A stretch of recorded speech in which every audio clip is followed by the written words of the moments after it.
Well, hey there. You've stumbled upon the intersection of internet quandaries and psychological insight. Welcome to Veritas Views on AITA, where the quirks of the internet meet the expertise of Veritas Psychology Partners. Thanks for joining us. I'm your host, Michael McBride, and I'm joined today by a trio of psychologists. That's right. We have guests today. Hi, I'm Dr. Gayle MacBride. And as always, I'm Dan. I am joined, I don't know. I'm joined by Dr. Daniel Kessler, my business partner and friend. He is on my left on the screen if you're watching on YouTube. And more exciting, we are joined by my new friend and colleague, Dr. Sheena Sikorsky. She is a licensed psychologist who works in the Minneapolis area, but never has to leave her office to see people around the United States, as she has a side-packed endorsement with her license and works from a virtual office. She specializes in helping millennials and Gen Z women untangle themselves from the exhausting grip of perfectionism and people pleasing. She addresses the inner critic that never should be louder than your gut instinct. Welcome, Sheena. We're so glad you're here today. Thank you. I'm so excited to be here.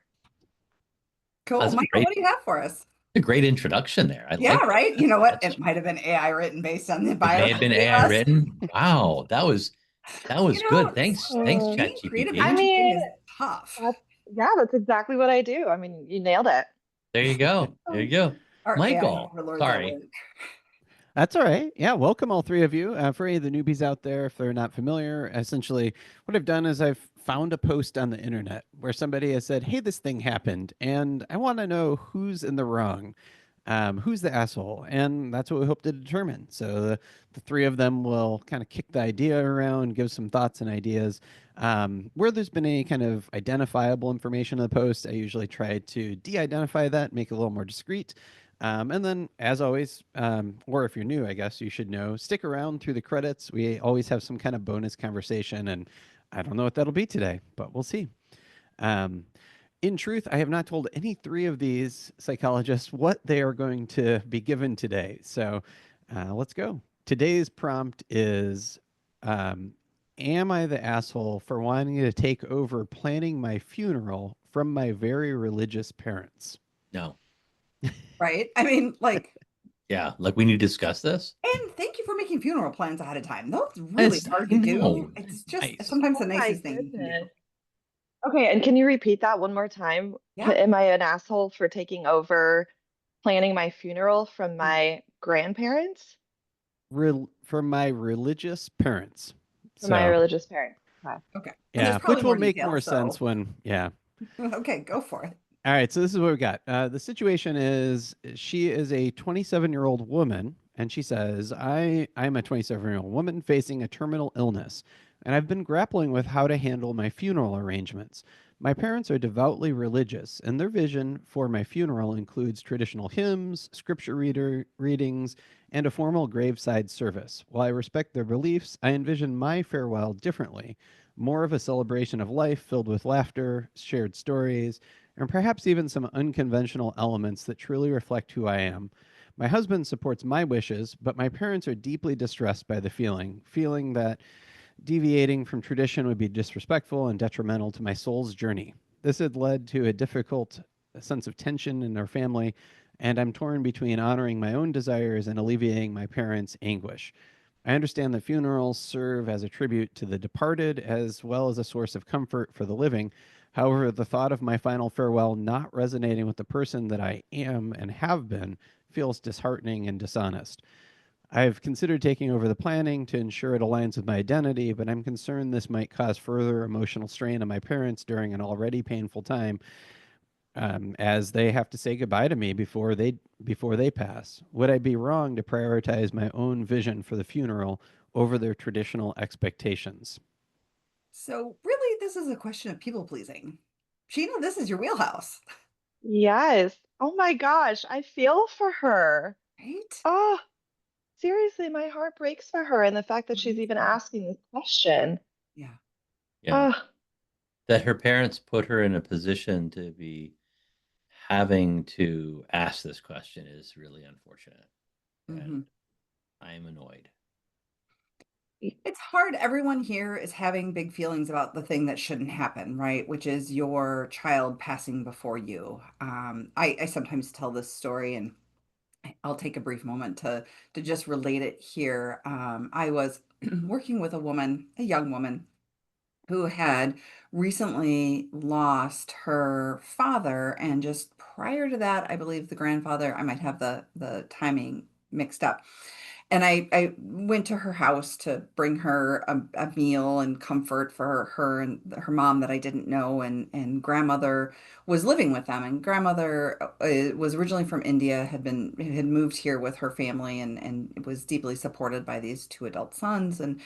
And grandmother didn't speak a lick of English, but she knew who I was and what I did, and I had a professional relationship and a friendly relationship with this woman's granddaughter, and she got her granddaughter's attention, and she spoke to her, and asked me to ask a question, which is sort of interesting because culturally this woman wouldn't be someone who would avail herself of the use of a psychologist or a psychologist perspective, but she wanted mine, which was a deep honor. And one of the things that she said that like stuck with my heart was about she sort of expected her husband to pass, that these things happen, right? But it isn't the way for a mother to lose an adult child. You know, your children shouldn't pass before you. And I remember hearing that message that this isn't the way of things. And I thought, oh, my heart broke for this woman having lost her son, even though he was an adult and a father himself. It isn't the way of things. Hmm. So, Well, and the reality is like, why? uh, Yes, I totally agree. yeah. It sounds like it's some people pleasing going on here. Mhm. And the fact that she's even asking something like this, I want to know the background here. I want to better understand what the relationship dynamic has been like for much of her life that led her to even ask something like this. Mhm. And Yeah, why are we yeah. talking about this if she's terminally ill? Yeah. It feels a little like maybe the wrong thing to be focusing on. Is that what you're saying? Exactly. Yeah. Right. Yeah. Yeah. Exactly. Yeah. And when someone takes over or wants to take over, I I don't. Yes, I first off, yeah, sure. The funeral is for the living people to say goodbye and to Mhm. process and all that.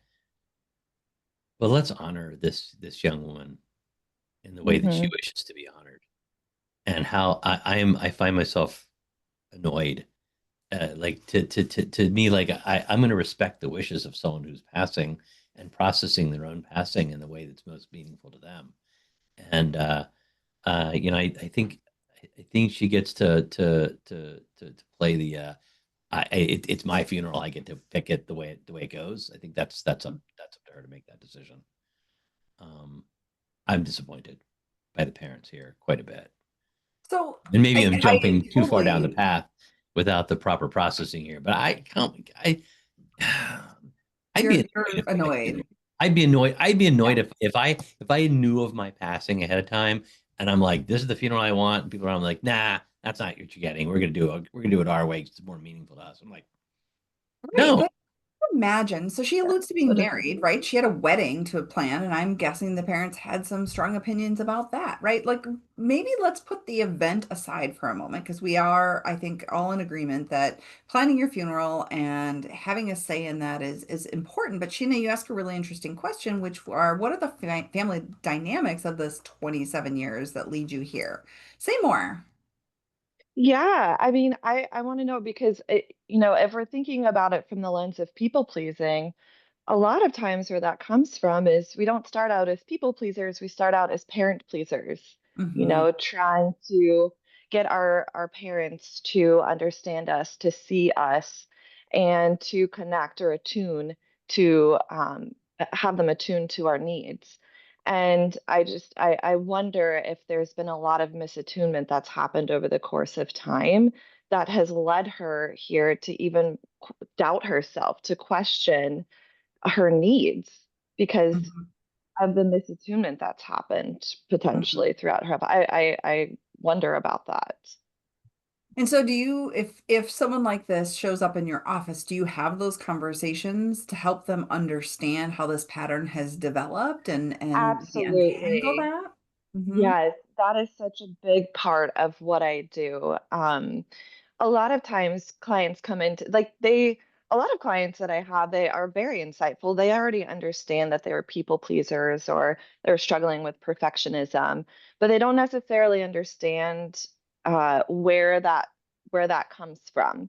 And so, yeah, we do map out. I talk a lot about the way that they grow up and how that can influence their ability to stand up for themselves and trust themselves enough to be able to make decisions that they feel confident in making. But so many of them come in doubting themselves and their needs and not trusting their intuition. How interesting. So, Yeah. oh, sorry, Dan. I cooperatively, No, no, no, cooperatively no. overlapped with you. Go ahead. No, it's all right. It's okay. It's all good. It's okay. I continue talking amongst yourselves. No, please. Yeah. Yeah, I mean, so just having her ask a question like this that seems so apparent to all of us makes me wonder w- why is she even doubting something like this? You know, that's my question. Right, Yeah. because she has had enough emotional distress about this. She's posting this online and saying, am I the asshole here?" So we've got Oh, these parents getting her to question herself, like you said, and that gut instinct of this is what I want. I know me, I know who I am, and I want this to represent me. Oh, but maybe I shouldn't do that. exactly, exactly. Oh, it's heartbreaking. And that happens a lot with religion too, kind of this fight between what I want, what my values are now, Mhm. and what I grew up valuing or what I was taught to believe. And so I wonder about that religious piece too. And I don't particularly work with a lot of, religious trauma necessarily, but I guess that's kind of where my mind goes to. I'm not sure if you guys work much with religious trauma or I've seen how that shows up for people, but that can also, I think, lead to some people really questioning Yeah. themselves. So when it comes to religion and religious faith, people can get caught in this right and wrong. And Hmm. I really see the value of faith and religion in bringing people together. And this is one of those opportunities that's missed because instead of their faith bringing them together, it's pulling them apart. Mhm. And That's a great when way to say that. Yeah. yeah, and when your faith is pulling you away from your children or your faith is pulling you away from others, I think there's an opportunity to think like, how is this helping me and my family? But we get caught in this, well, my faith says it's right, so it's right. And we miss sometimes that other people's experiences and other people's expressions of faith are different. And this is one of those really unfortunate situations where the difference in their faiths isn't being honored. If someone else's faith is different than mine, um, and this gets into a whole lot of political stuff that maybe, but like I have the right to practice my faith, but I don't believe that I have the right to enforce my faith upon anyone else.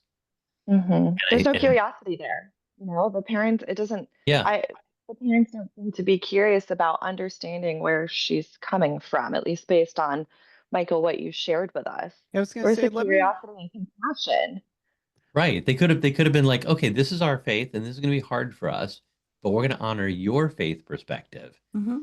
and not be demanding that you follow our faith perspective. And people do get very caught up in this, but it's right and wrong, and Let me jump in real quick and add something. So one of the things that drew me to this post was not only just like imagining trying to go through this dilemma of like I am going to die before my parents do, and I have all these things to deal with, and then this baggage was also the original poster's engagement. I mean, a lot of times we don't get a lot of back and forth. Mm. I think she answered every question that came in. So there wow. were lots of Oh things my like, tell gosh. us about this and tell us about that. And, like, so some of her ideas for a funeral involved, the, I can't remember what it's called, but it's like the nature burial where it's like out in a wooded area or something like that, where you're intentionally like return to nature in a way so that you can nourish a tree or that Mhm. kind of thing. And And they asked her about things like, you're 27, you've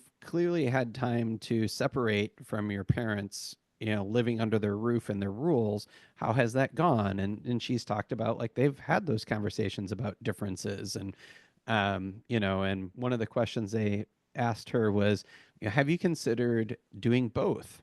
You know, having a party or something beforehand to kind of honor your life, maybe even before you pass, and then one where the parents kind of get their thing. And so I was really struck by, like, how do you navigate that thing where everybody has kind of the best of intentions, but very different ideas about how to go about it. I don't know if you have any thoughts on any of those things, but I thought I'd throw those out there.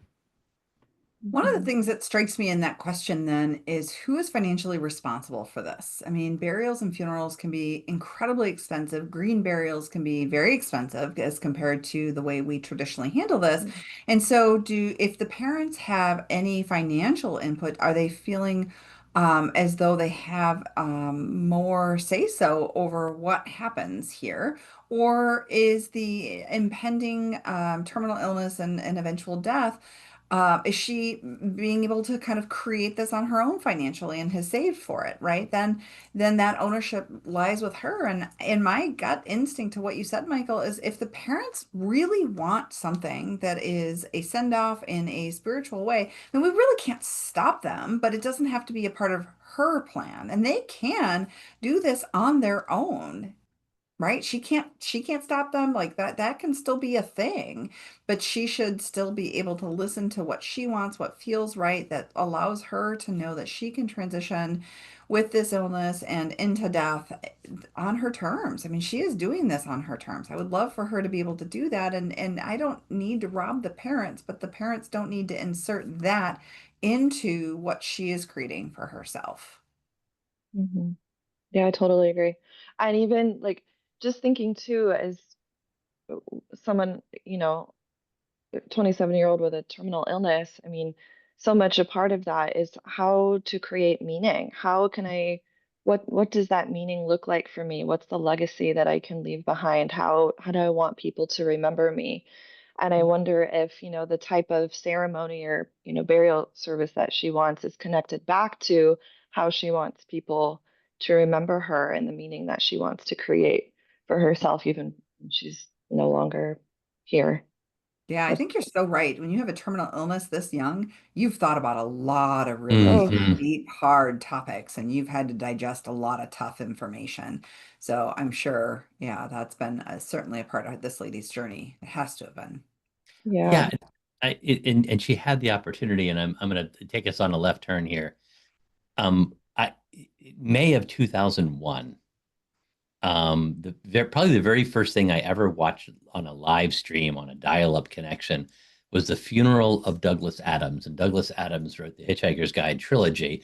He called it the trilogy. It was 6 books in the end, but it was a trilogy. And he also wrote very famously at the time about his own atheism and talked about how he had his line that he wrote in some of his essays was, "I am not an atheist because I don't believe, and there's not a God." He wrote, I am an atheist because I have become convinced by all available evidence that there's not a God." Then he said a whole bunch of other things that were even stronger worded than that. And I remember being very sad at his abrupt, untimely death at age 49. He just dropped out on a basketball court. And it was a terrible, awful thing. So, but the story, I'm watching his funeral being live streamed in a shaky dial up, and it's in a church and it's intensely religious. And I remember wondering whether, and I've wondered this for 25 years now, whether Douglas Adams himself, were he able to be at his funeral, would have just been really, really pissed off by the whole thing. And what he would have written about it had he known that he was passing so abruptly and untimely. And I've often thought, gosh, it would have been great if he'd had a chance. Like, if I've actually given myself that thought experiment, like, how would Adams have written his own funeral? Would he have done this? And Mm. this brings us back to this. She's this young woman who wants to write her own funeral and wants to create her own passing. And um, I'm struggling with feeling really kind of really, really very annoyed at the parents who are not allowing this young woman to have this very meaningful thing for herself. And But Like, it's interesting, Dan. It goes back to the funerals are for the living. So where is that line? I don't care. You don't care. In this particular case, while Yeah. funerals are for the living, this is a way for her. The planning of the funeral, though, is part of her transition. It's part of her coming to Hmm. grips with her own passing, Hmm. and so like that is really meaningful to be able to do that and to have that taken from her as she's having her life taken from her at this incredibly young age seems cruel to me. Okay. Thank you for reconciling that because I think that's a hard intersection to be, Mhm. funerals are for the living, and yet we do now, culturally at least, allow people to choose their hymns and, readings. And I mean, we recently, last year and a half or so, went through a loss of an elder family person, and she had it planned out to the bagpipe, song that she wanted played, and that's acceptable, right? Like we're cool with that. But when it takes I'll steal the phrase from Dan, a left turn into something that doesn't square with maybe a faith or religious view, then we start to put the brakes on and call it out and say you can't do that. And I agree. I'm annoyed at the parents for making this a thing. Do you want to transition something in a faith way because you raised your daughter in a faith, and you want to keep that? I think you can keep it. Keep it to yourself. Do it for you. Do it for you. You don't have to impose this on your daughter and create a point of distress when she's already dealing with so much. Hmm. Let- let- oh, go ahead, Sheena. I Sorry. was going to just say too, like I sometimes ask the question to my clients, like, what do you want to remember about this time 5 years from now or 10 years Mm. from now? Mhm. And Beth said, and that question came to mind as you were talking. It's like, how do the parents want to remember this time? Do they want to remember this time arguing and, having this disagreement? Or do they want to remember this time by being able to come together and connect and Yeah. share memories? Yeah, I would want to, if I had the parents in my, I don't work with couples or families or anything, but I would want to ask that question. Sure. But if the mom presented and said, "Oh, I'm so distressed, here's my 27-year-old daughter. She's dying. She's not, she's recklessly planning her funeral. Her soul's not going to heaven or whatever it is. I really want her to do this differently." You're saying your question to mom would be, "Okay, but how do you want to remember this time? What's meaningful to you in terms of spending the Absolutely. time with the daughter now while you can?" Yeah. Absolutely. I think that's a great question. And I think that sometimes takes us out of that black and white thinking, if that is kind of what's going on, and gets Mhm. us to refocus our energy on the things that are actually like most important to us. Yeah, Yeah. the allowing our judgments to become clouded by the depth of emotion that everyone here is experiencing Oh, for sure. is unfortunate, and they do. They have an opportunity to plan this thing together and to sit down and experience some joy. I mean, sometimes we can experience some joy around remembering and planning, and there's an opportunity here they're missing out on. Hmm. So, Yeah, it's but that idea of I'm both and. It is both terribly sorrowful and an opportunity to celebrate. yeah, Act. I'm still if we're going to answer the question asked, Hmm. no, you're not the Of asshole, course. No. Oh my but goodness, your no. parents are. That just I think maybe they're not assholes. Maybe I should say Overly emotional. they're Yeah. getting caught up in their emotions. They're not allowing themselves to see what's really important here. Yeah. But then again, I don't have the faith they have, and maybe from the perspective of their faith, that their daughter's eternal soul is the most important thing. But They are Well, can being we? I'm deeply struggling with it. protective for sure from What that what if perspective. we? What if we remove the funeral situation and all of the context and really dig into the one question? Like when you have a fundamental disagreement between a child and parent, and I'm really struck by that struggle of like how you find a way to navigate that conversation to remain firm on whatever the topic is, but be kind in that conversation and continue to foster a relationship. It's some of these things, a lot of times on the internet it's like, well, just forget about them, go your own way. And like, I mean, this is kind of that opportunity, right? Like literally she's terminally ill so she can go her own way and not deal with the consequences. But that's not always the case. There are so many scenarios where you want to keep that relationship whole and together, and yet also stand in defiance to be your own person. And anyway, that's kind of what I'm curious No, if you guys it's can a weigh good in on that. question, Michael. And I certainly end up working with a lot of parents, sometimes older parents my age who are dealing with millennial children who have different perspectives, and they sometimes get the feedback or advice from friends. Just cut them off. Just get them out. Or younger people get that advice from friends. Just cut your parents out. They're toxic. They're bad for you. They cut them out. And like sometimes we want to find the and instead of the like. And how do we maintain the friendship and the relationship and the connection we can while accepting that there are differences between us rather than having these sort of like cut and dried, cutting them off kind of conversations that are often not now. I do work with millennials, but most of this is I'm working with the parents. Sheena, I'm wondering from your perspective, like how you navigate this challenge like when there's the do I cut my parents out or not kind of conversations. Hmm.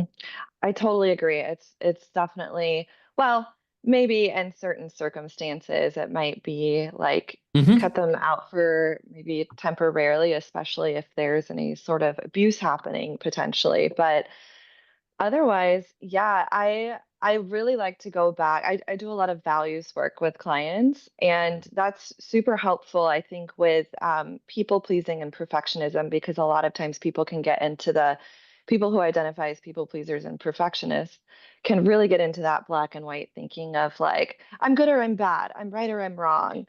Mhm. And with perfectionism, especially, that can sometimes come out in our relationships too. And so doing that values work helps to get out of that back and forth of, oh, is this right or wrong? And more so focusing on like, what's actually important to you here, especially in the context of the relationship. Um, and so more often than not, when we kind of, calm the defenses, regulate the nervous system, and they're able to connect back to their values, it usually is, okay, what can I do to actually make this relationship work? And so much of it, um, you know, is curiosity. I think curiosity is so valuable, and being able to hear the other person's side and understand and have empathy and put ourselves in someone else's shoes and see where they're coming from. Because oftentimes with our defenses, especially for blaming people or um, getting really big or small, it's because we're trying to regulate ourselves. So when we put that aside and focus more on like what's actually important to us, I think it helps with getting out of the that black and white thinking and focusing more on like let's find a way to make this work so I can both, like you were saying, Dan, I think is like having our own opinions and also being okay with recognizing that there are going to be differences, you know? Can I challenge you a little bit? I'm going to throw you a bit of a curveball, and Yeah. it's hard, right? Because that sounds awesome. I love this. And Hmm. sometimes the response is, but that's not fair. Isn't that just more people pleasing if I'm just trying to find this like neutral middle ground and be okay with who I am and allow them to behave this way? They're not doing anything. They're not growing. They're not changing. They're not allowing. How do you Yeah. how do you work with that? Because that comes Yeah. up, right? Oh, for sure. And I think it probably depends on the context, honestly. Of course, obviously, if there are things that are happening, like, we talk about stand, how I teach them how to like stand up for themselves, um, you know, assertiveness tools and whatnot. So absolutely. Yeah. I think it depends. Sure. Yeah, I totally agree with you though. Yeah. Yeah, it's hard. And sometimes my answer is just, I know that's really tough. And this Hmm. is one of those times where, you're going to walk this ground and it's going to feel a little bit lonely, but it fits with your values because, maintaining this relationship with your family is part of that value system. And so when we look at that system overall, that's what we're really leaning into here. And we're doing that regardless of whether or not anyone else is changing. You're doing it for you, not for Yeah. them. And that's the difference, I think, for me, for I people pleasing, right? Is I self-pleasing. totally agree. Totally agree. Yeah. It's having that, working on that self-respect, right? Being able to Mhm. acknowledge when someone is actually hurting us and addressing it. Yeah, totally. Yeah. I sometimes even say, are you going to be comfortable laying your head on the pillow at night with this decision? Mm-hmm. And if the answer is yes, great. Has it attended to all your values? Is this really, ticking all of those boxes of what's important to you? Yeah. So trying to make that value system really narrow, I think is helpful too, right? We've got a lot of values and they sometimes compete, but we can kind of see where they rank in importance a little bit and then make some decisions about which one we're putting forward and which one we're really stepping on the accelerator with because it rises to the top, as it were, a little more often or a little more intensively. So, Yeah. I just in the context of people pleasing too, I think helping people be able to sit with that discomfort when they do Mhm. yeah. actually speak up for themselves Hmm. is something I think that there can be a lot of avoidance there. So I think just really working on that as well. Of like, nope, just because you might feel uncomfortable or maybe this big guilt because you were kind of taught to feel that way doesn't necessarily mean that you're doing anything wrong either. So, Yeah. and in fact, when we start to go outside our comfort zone and start speaking up for ourselves and turning up the intensity on actually advocating, we Hmm. are inevitably going to feel uncomfortable. It's going to be anxiety provoking. So I think that's another piece of it too, is like working on, not just like ending the relationship, but finding a way to, okay, have that compromise and also recognize that when you do speak up, it's gonna It's be like, unsettling. We Yeah. right? we are going to, in all of our relationships, we're going to disappoint the person we're in a relationship with in some way. Mhm. Whether it's a marriage or a parent-child relationship or a friendship, we're going to at times disappoint the other person in the relationship, and um, it's it's okay to talk Mhm. about that and to shine a light on that sometimes, and not that we should do so intentionally, but sometimes we're going to disappoint people because we're different people. Um, and this I love what you said there about sitting with that discomfort, Sheena. There's the Mhm. like you can it doesn't mean that you're a bad person, that you're doing something wrong. It means that Right. you're standing up for what you believe is correct, or you're having a difference of opinion about something, and that may disappoint that person. And I'm sure that mom and dad are disappointed that their daughter has lost the faith that is so near and dear to them, and that doesn't mean that they get to reinforce that on her, Mhm. or that they should, but also doesn't mean that they shouldn't not mind. Yeah. Yeah. Mhm. Um, yeah. Did we ever render a verdict on this one? We I should think we have. started to, but Yeah. Sheena, what's your verdict? What do you think? She's not the asshole. No. Absolutely not. No, I do not. Parents? No. What about her parents? Are they assholes in this case? I'm gonna have to go with you, Dan. Yes, I do think so. I mean, well, okay, maybe With not discomfort, I asshole. see. I see the discomfort on your face there, Well, Sheena. yeah, only because, I think that going back to your point, Dan, I agree. There's a lot of emotion here, and I Mhm. think the emotion is really clouding it. So are they assholes, I suppose, for the context of this? Sure, but I think it's really that their emotions are really overwhelming them, You're understandably. giving them you're giving them a bit of a, like, you're giving some mitigating circumstances here. But they are. Maybe they're not assholes. The behavior is out of line. But you're not okay with it because No, they're enforcing their belief systems on their daughter in Yeah. that situation in a way that's harmful to that is not okay. No, that's assholish behavior to me. her. There you go. I love it. I would agree with you guys. She is not the asshole as posted. She is not the asshole. Parents, we do have, I think universally here, unanimously, we agree the behaviors are problematic, and whether they are asshole behaviors or even just sucky behaviors, it's certainly somewhere in there. And it's driven by their own hurt and their own fear. And this isn't the time or place for that. This right now is the time to attend to the relationship and the daughter. So I think that's where we all I converge think on the problem with the behavior of the parents. while I was very quick to jump in and call and say their behavior is assholeish, I also like it is still driven by their genuine desire and their faith that it's important for their daughter's, like, soul and eternal soul to have this sort of a ceremony, and they're doing this out of love and caring. Mm-hmm. While I believe it's deeply misguided and problematic, I still want to get to the underlying cause of their action is their love for her and their desire for her to live on as their faith would say is necessary. Yeah. So like I'm giving that little bit of mitigation. I'm still pissed at him. Don't get me wrong. Yeah, and just because she's having uncomfortable feelings about this doesn't mean she's done something wrong, right? That's right. her old signal for guilt, as opposed to, you know, standing her ground and doing something outside of her comfort zone, which is, you know, asserting her opinion. Michael, what'd the internet say? Oh man. So the internet, you know, is I could only imagine. Not always the kindest and gentlest place, but this was one where the internet really came through. They really rallied around, like, I don't think anybody said, like, fuck the parents, like, do your own thing. Like, there wasn't that response. And in fact, the overwhelming decision here was there are no assholes here, that everybody is really trying and struggling.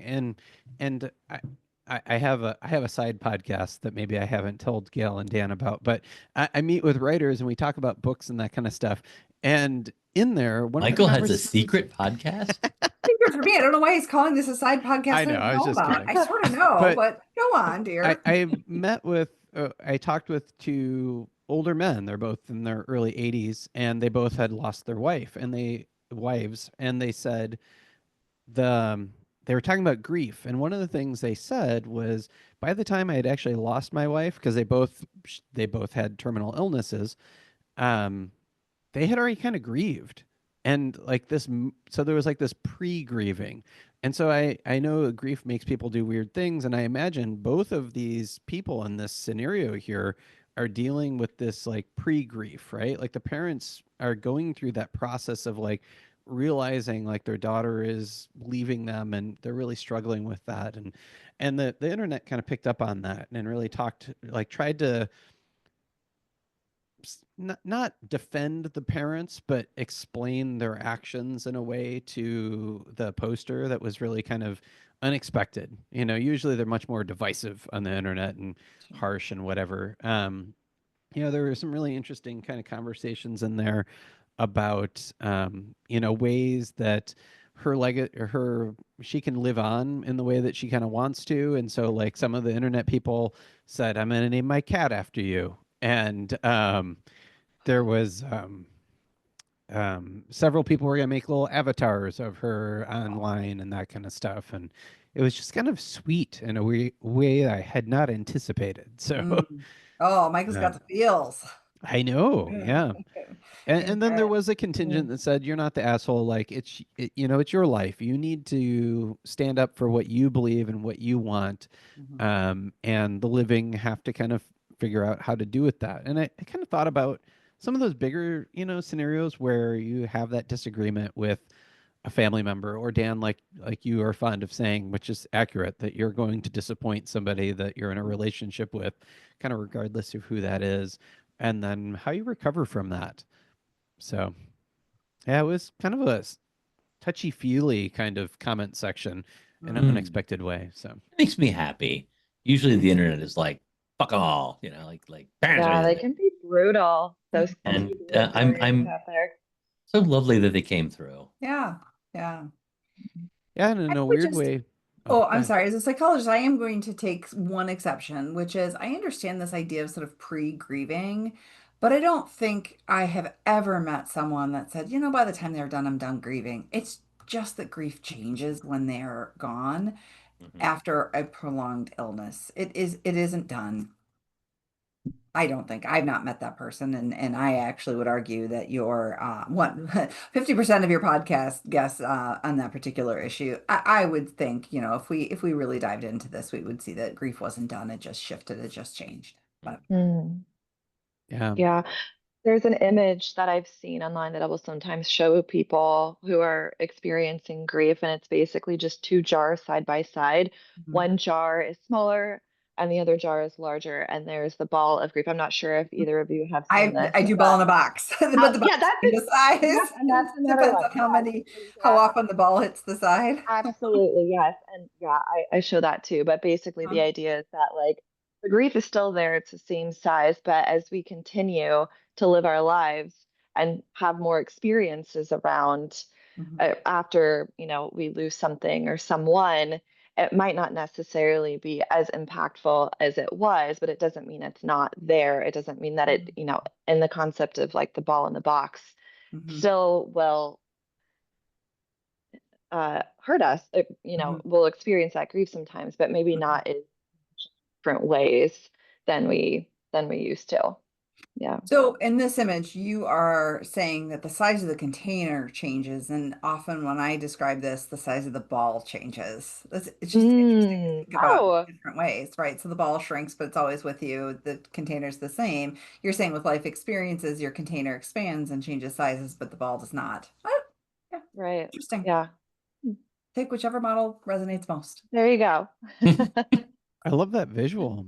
But Cool. well, thank you all three for another riveting debate and a glimpse of the collective conscience of the internet forums. Remember, as Sheena pointed out, life and morality is not just black or white. It's often a shade of gray. And if this gave you the feels, you're not alone, guys. Thanks for having a tough conversation. Please follow and share Veritas Views on any of the podcast platforms with your neighbors and friends. And as always, stick around through the credits for the bonus conversation about, I don't know, I'm not sure what they're going to ask. You can follow Dr. Dan Kessler at Dr. Dan Kessler and Dr. Gayle MacBride at Dr. G. MacBride. Oh, and you can find them both at veritaspp.com. Credits. Tickling the Ivories, Matthew Reddington. Art, production, and design, bringing the show together with flair and finesse, Michelle Love. Recording and editing, turning chaos into something worth sharing, Michael McBride. Intro, outro, I'm Kelly Buttrick, a VO talent who just happens to be Dr. McBride's cousin. Cats, CJ, Linus, Sadie, and Griffin. Hosting by whomever lost the coin flip. Interruptions by all their children. The content of this podcast is for informational and educational purposes only and is not a substitute for professional mental health advice, diagnosis, or treatment. Listening to this podcast does not constitute a therapist-client relationship. If you believe you may be experiencing a mental health issue, please seek the assistance of a qualified mental health professional. If you are experiencing a mental health crisis, you can call or text 988 from anywhere in the U.S. to be connected to Crisis Mental Health Services. Thanks for listening. As promised, here's that bonus conversation. Okay, I think we go back to the oldie but goodie, right, Dan? Sure, absolutely. Fire away. He doesn't know what I'm talking about. I do. I have a general idea of what you're talking about. Sheena, when we first started this podcast, we entertained others, ourselves, whatever, with an object in the therapist's office that had some sort of meaning, whether that was psychological or not. I'm going to ask you, your background's blurry, so I can't see, so I can't actually pick something. I'm going to ask you to pick something in your office that has a story attached or some meaning that you'd like to tell us about. Oh, well, I often work from home, so typically one of my cats is like my co-therapist, and he often sits in my lap. He's not here. I almost actually grabbed him. He's currently laying on a pile of laundry on our dining room table and enjoying himself a little cat nap. But I would say him. His name is Gus. A lot of my clients know him. Oh, that's awesome. How old is Gus? He is 7. Oh, yeah, nice. He's a very quirky little guy. He's got quite a personality. I'm just astonished at how many cats I have met as a therapist since going to online. Like the dog, sometimes you hear the person talk to the dog, but the cat usually see like this, like, It's a little tail just across the camera, and it's like, that's my cat. I'm like, yeah. They're like, I'm really sorry. I'm like, no. We meet everyone's cats in this. It's so funny. Mine can't get in the office because my door is closed. So they would be here. Yeah. It was funny, actually, just yesterday, I was like reflecting on, wow, it's so interesting seeing people virtually, because I'm like going through in my head, wow, I know all of my clients' pets' names. Yeah. It's just so funny. Like, oh, there's so-and-so again. Okay, hey. Yeah. It's a nice way to connect.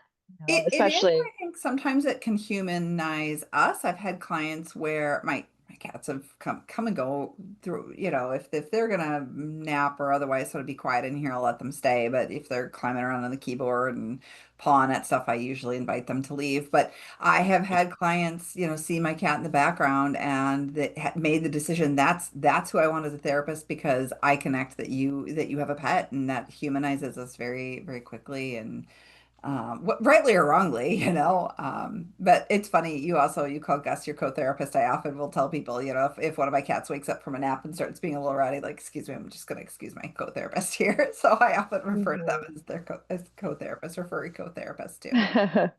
Send all the proper, paperwork to keep everyone's privacy. Right. All the HIPAA stuff. Yeah. That's right. Yes. Well, my cats are very good at confidentiality. They have not said one word about anybody's business. And the great thing is they would, if they could speak, they wouldn't because they wouldn't care. They wouldn't. Yeah. All right. Take us out, Michael. Yeah. Well, I was just going to say, I mean, honestly, as a non-psychologist, I enjoy the Zoom environment also with the people I work with because I would never have seen their homes. I mean, they live all around the countryside. So it's an interesting opportunity to connect on a personal level that way as well. And yes, our cats are very HIPAA compliant. So, but thanks everyone for tuning in. Tune in next week for a whole nother Am I the Asshole debate. We love hearing from you, so please review us on Apple, Spotify, or, well, wherever you're listening. If you enjoyed this podcast, please review, like, and follow. Also, give it a share. This helps us reach more listeners.